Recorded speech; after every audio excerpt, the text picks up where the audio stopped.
Last week I decided it was time to brave the heat in Houston and make my kids a DIY writing desk. I used a set of turned legs that I had from my grandparents' house. I love the details on these legs, and they of course hold sentimental value, so I was so happy to find a way to use them. I leveled the tops of those legs with my miter saw and gave them a quick sanding to get everything ready.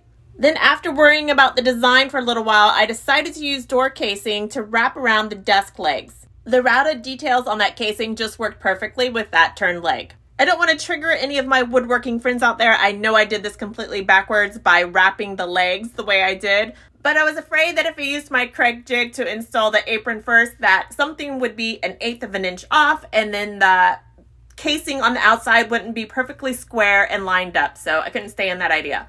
I did the casing and the legs first, and then went back in with my apron. I also installed 2 framing pieces across the middle so that the long sides are protected and won't flex. That was all attached with wood glue and pocket holes.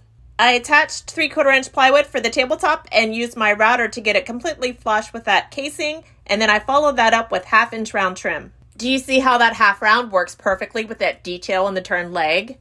I love it. Next up was wood filler, sanding, and painting, and now my boys have a cute little desk where they can use their laptops, their tablets, and do some homework. I think I might even work here while they're at school. And I had it all done in about 3 mornings worth of work. What do you think? I'll put a link in the description to the written steps and photos from this build if you want to try to recreate it. And as always, if you have any questions, put them in the comments below and I will try to answer them when I get a chance. Thanks, guys.